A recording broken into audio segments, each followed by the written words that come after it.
Now here's something I hadn't noticed before. Quite a nice little big letters. George Washington.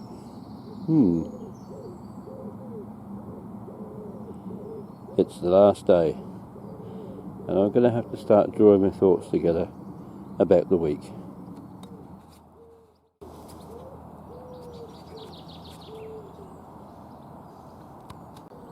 Now I'm going to have to go back and check this because it's telling me my batteries run low, but I charged it up last night. Anyway, I better go and do that and just draw these sort of verbal notes to a close. I hope you've enjoyed so far travelling with me, and yes, it's been a great holiday. Troy, the driver from Lynn's Coaches, has done his best to make sure we all enjoy ourselves, and I think he's done a pretty good job. The food has been pretty good overall, no complaints about that. The room's comfortable. All in all, I'd say another good holiday, and I've been able to go to places I wouldn't otherwise be able to go to. I've had Jackie for company, which has made a really big difference, and so we look forward to our trip to Llandudno in September. I know I've been there before, that was nearly 3 years ago. It'll be good to update it. Now I better go back and sort this camera out. Well, we've been so close to it all week.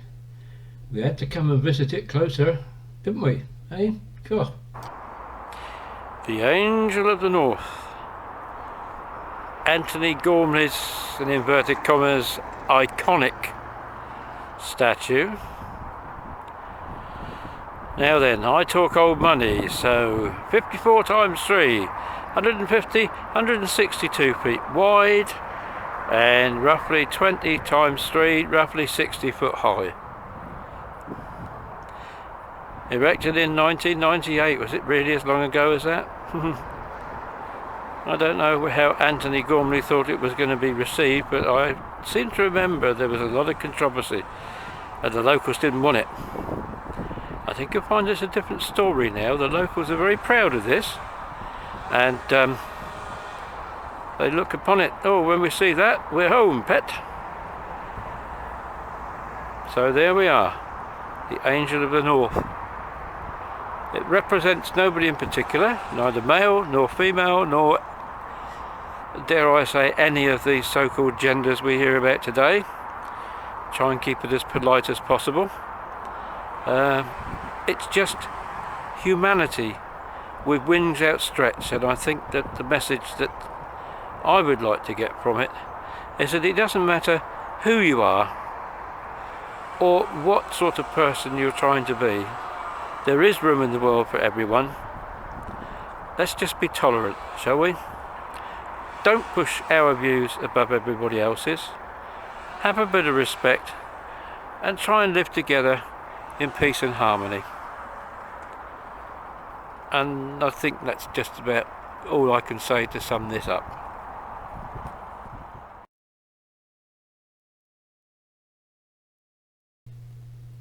Well, you've got to do it, haven't you?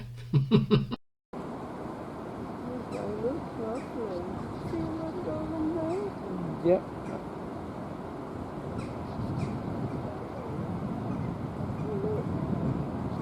Standing on the banks of the River Wear in Durham. I'm sure there's a swift darting about, collecting insects on the wing. Bog standard mallards on the water.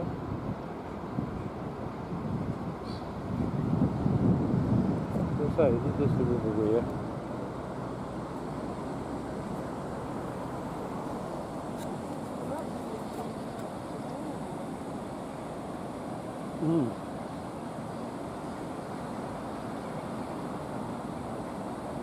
And there is a weir on the River Wear. And we're in Durham, as I said before. And I'm actually looking up there at Durham Castle.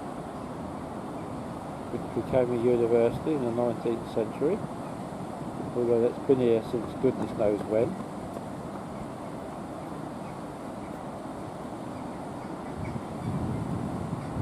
Eighth century, 9th century maybe.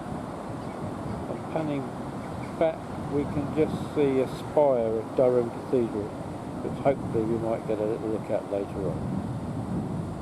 Isn't it lovely? And there's quite an ornate bridge just up there. So I'm going to just zoom in on. Not that one. Where is it? Further along. There it is. It's a much nicer bridge.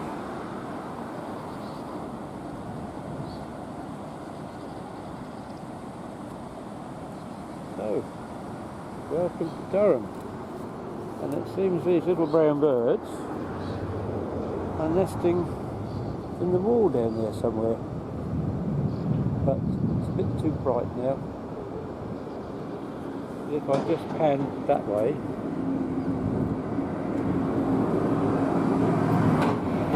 can see the way the river goes down, and over that bridge we'll be walking to the town centre. Troy is just on his way to the coach park. Give us a wave. So let's go take a look, shall we? Well, we only had a limited amount of time here, and the decision whether to, or not to go to the cathedral was made up for us when we finally moved along towards the bridge. There was a minibus there loading up that said cathedral. Unfortunately, it was full by the time we got there, so it went, and we looked at the timetable for the next one. 2 hours time.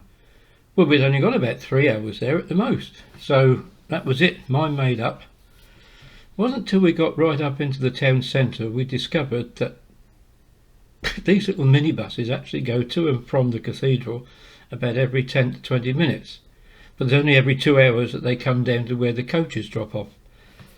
That don't seem to make sense to me, but so our mind was made up. We were staying in the town centre, or city centre if you want to be correct. In this curious mixture of ancient and modern, which is today's Durham, right in the middle of the modern we find this. Now this was one of a set of carvings done in 1997, and it represents the journey done, I think, in the 9th century, where the monks carried the body of St Cuthbert all the way to Lindisfarne, I think it was. And there is another set of these carvings inside the church at Bangor. And I'm looking now towards the older buildings in Durham. And I'm an idiot because I got it the wrong way round. The monks carrying St Cuthbert's body, they were fleeing the Vikings. They fled from Lindisfarne via Scotland and one or two other places they settled, but were driven out again by the Danes. They finally arrived in Durham, and this is where they stayed. Right, once again time to clear a few things up with hindsight in the studio. This was not actually a carving. This apparently was a bronze replica. Put up here at a time when the area was supposedly going to be developed as a cultural centre with museums and things. As it happened, as you can see, it's turned out to be quite a modern place with eateries and nightclubs and all sorts of things. And shortly after we came home from Durham, this was actually moved. Actually very much in keeping, really, because the monks had brought the bones of St Cuthbert all the way here from Lindisfarne and Bamborough and all sorts of places, being chased by the Vikings, and eventually the bones ended up in the confines of Durham Cathedral. And so it was quite fitting that this particular statue has ended up in the grounds of the cathedral, where perhaps it should have gone in the first place, because given the nature of the area as this had become, of course you've got a lot of students and a lot of people who like to go out and get absolutely K-lied most nights of the week, if not just the weekends. And I won't go into graphic detail, but to say they were abusing this particular I don't know what you'd call it, statue if you like, it would be an understatement. And so, as I say, it has now been moved safely into the grounds of Durham Cathedral, where perhaps it should have gone in the first place. But it does represent a further stage and a historical connection with the continued movement of Cuthbert's bones to its final resting place. And that was in 995. It's only a few hundred years late. Do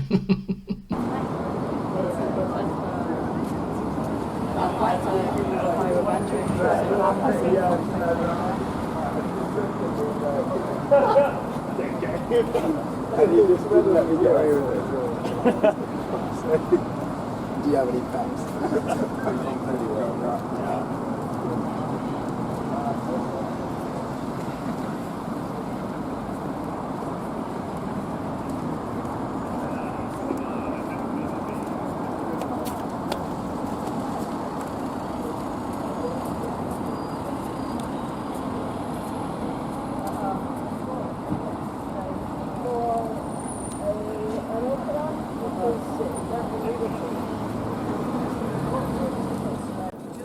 Well, that's what they say is the high street, but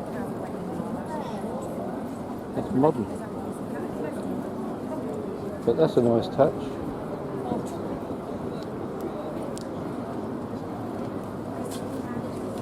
And we're now standing in the main city centre, I suppose.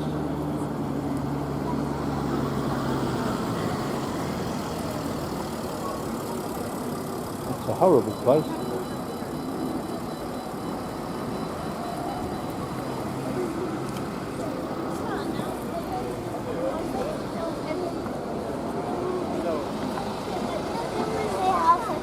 Almost impossible to film with any real meaning.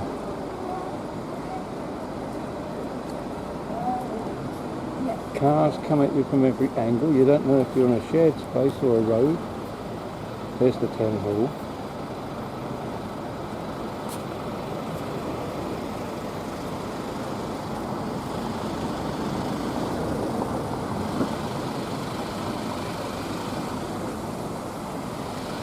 I don't think I've ever felt so unsafe anywhere.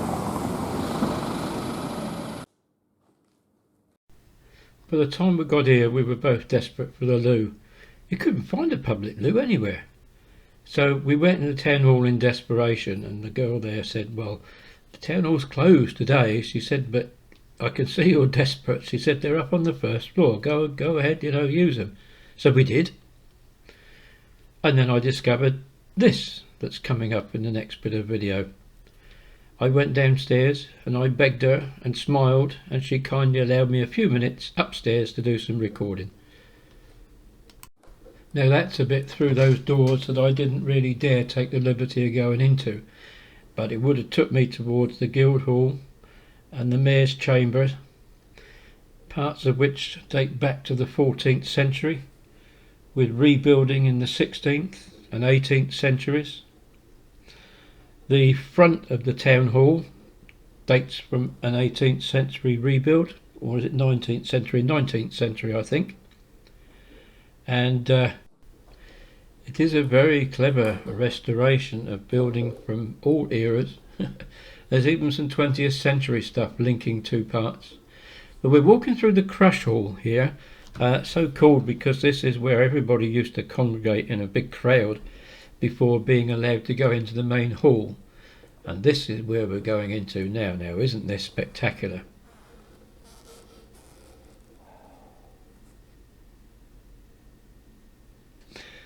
This is a 19th century add-on, and all around the walls there you can see plaques and each one of those plaques represents freedom of the city of Durham.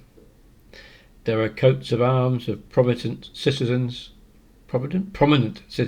all the way round, as well as that bit of stained glass.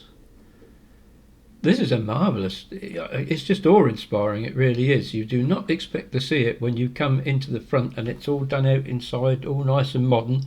And you go upstairs, and on the landing there's the toilets all modern, and the offices all modern. And then when you turn left, you walk into what I walked into here.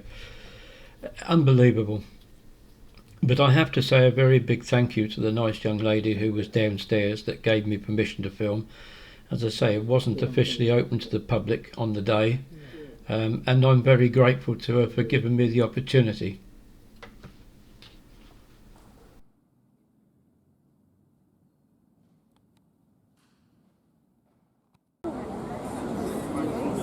Yes, I wonder how long these banks and post offices are going to last. And then you've got all the buildings up there.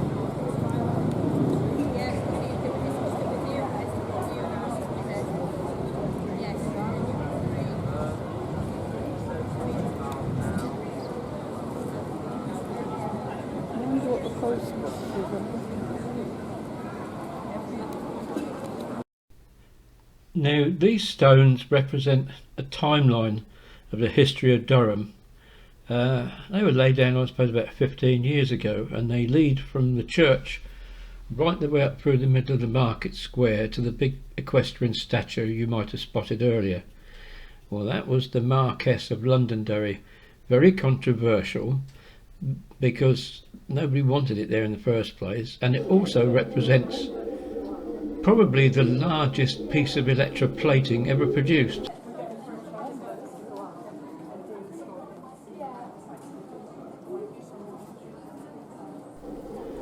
Back out of the old and in towards some of the new again.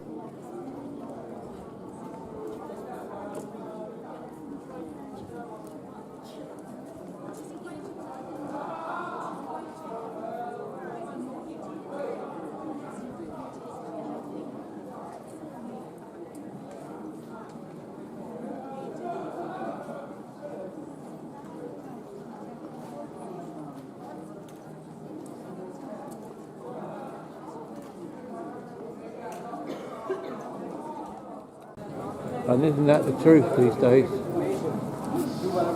Yeah.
There's the University of Durham.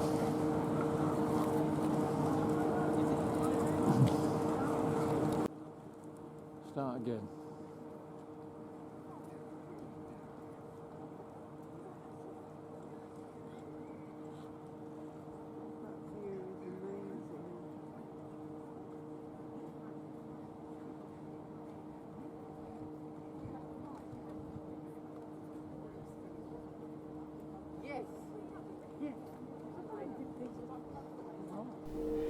As we're zooming into the tower of the cathedral there, worth telling you a bit about Durham. Would have been quite an easily defended city, because It's almost an island. There is this very tight curve on the River Wear. It's a very tight horseshoe curve, and it's not got a lot of room between its two parts at one end and a bit wider at the other, and tucked onto the rock in between, as you can see clearly here, is the city of Durham.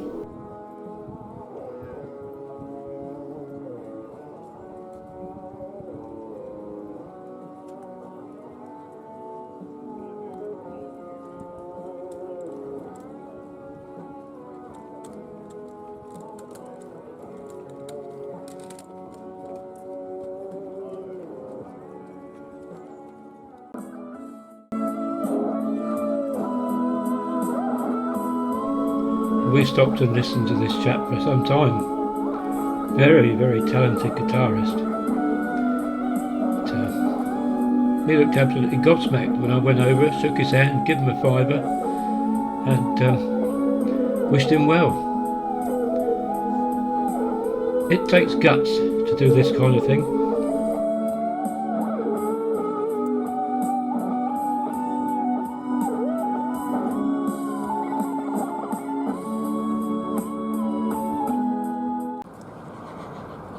Now that's a sight I did not expect to see. Geese.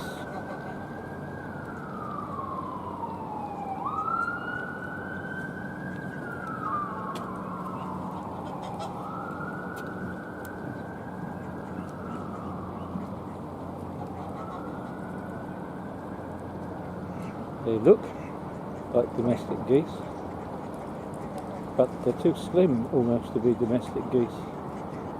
So I need to look up to find out what they are. But didn't expect to find them here. And we turn a corner and find an old treasure.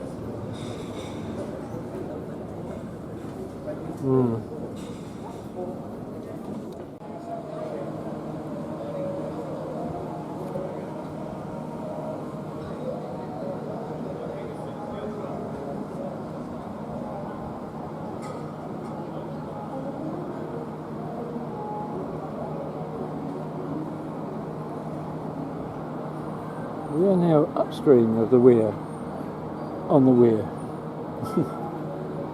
And there's the spire of St Nicholas Church in the main square.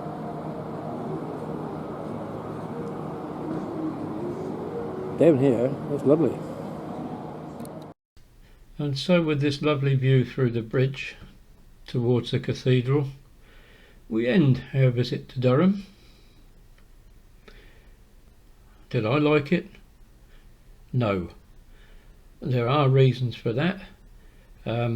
It's such a small place, obviously, and so crowded. I don't do well in crowds, but that's not the city's fault. For me, I just didn't feel comfortable. I didn't feel safe, happy. And I really didn't like the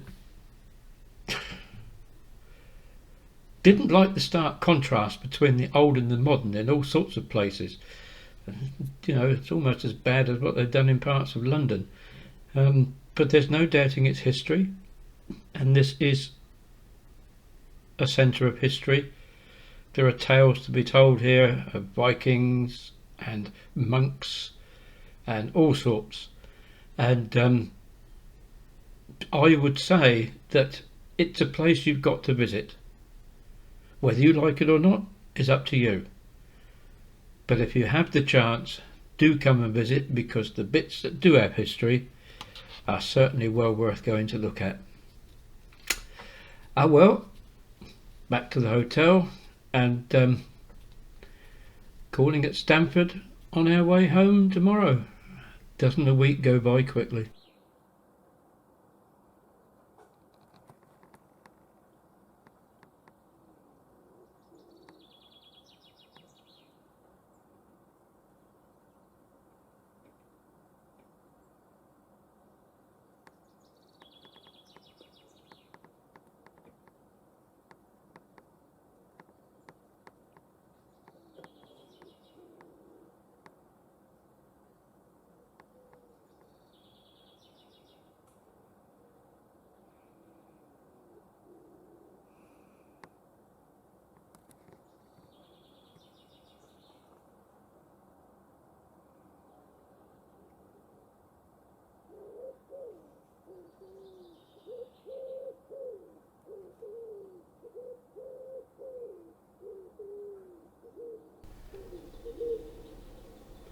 early in the morning, our last day, and just put the cases outside ready to be taken back to the coach. Just having a listen to the wildlife outside the window.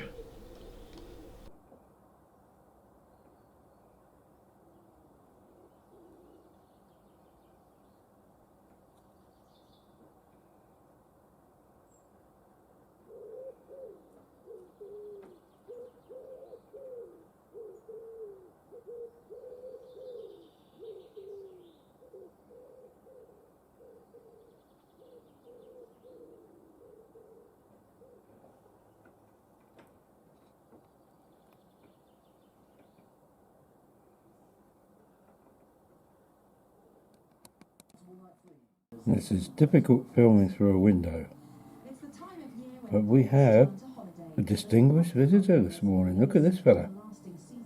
Fortunately for England fans, there was nothing tired about Trent Alexander-Arnold's inch-perfect pass to find Saka and fluster Malta.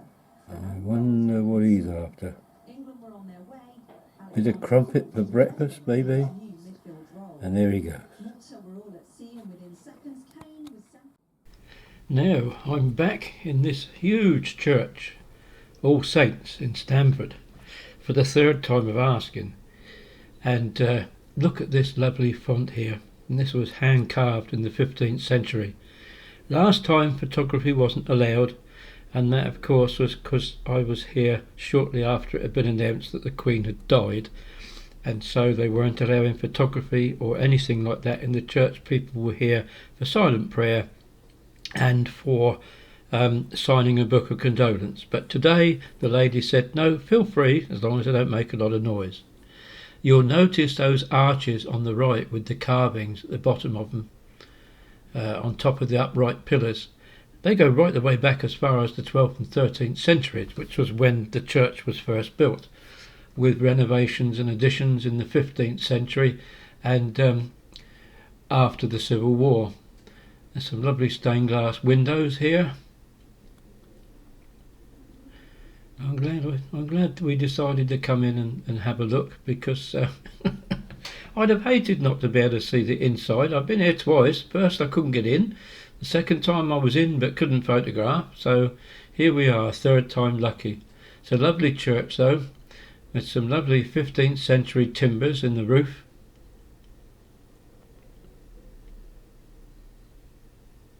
Some beautiful carvings.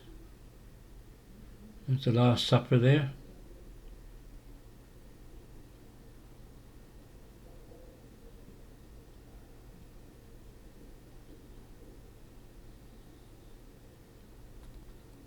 Sadly, so many of these churches now, the size outweighs the size of the congregation, which is a big shame. But look at those lovely timbers. They say 15th century. I like a good vaulted timber roof. Look at the additional features on there. Aren't they lovely?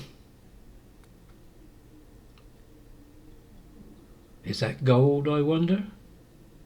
Could well be.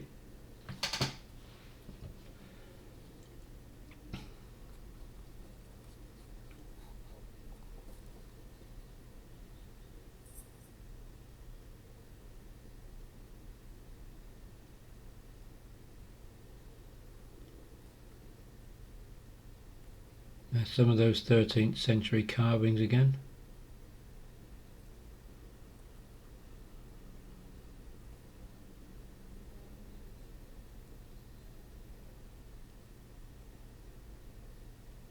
Look at this lovely window.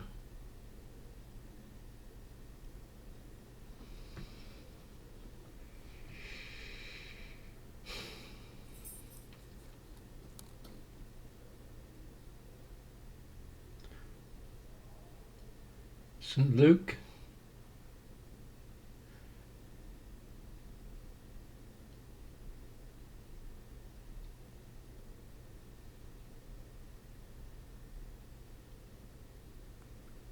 I'm telling the Bible story there.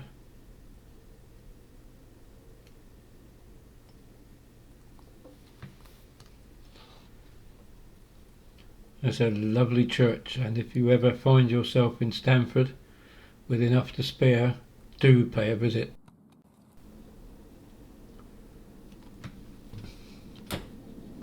Look at these embellishments up here. Angels. Lovely intricate carving. The gold making such a contrast against the dark brown of the wood. Back in Stamford again, but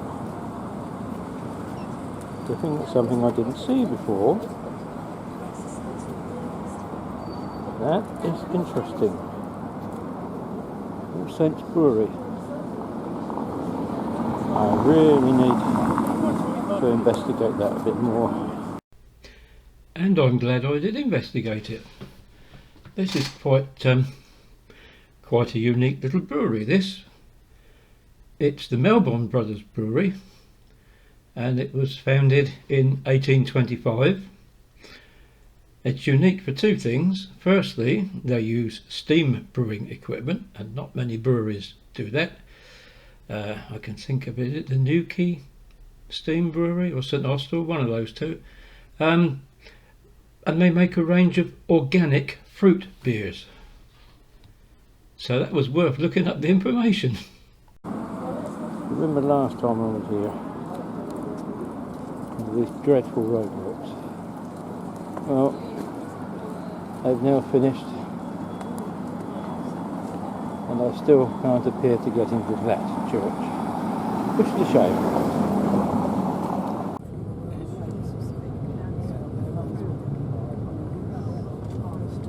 There we are, just crossing over the river there.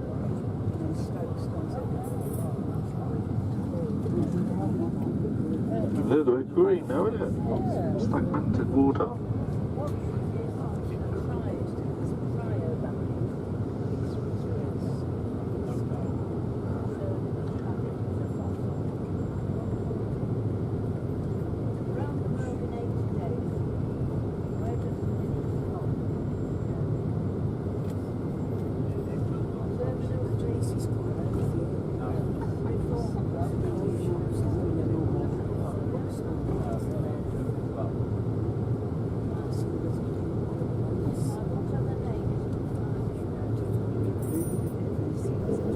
And that's our trip to the northeast.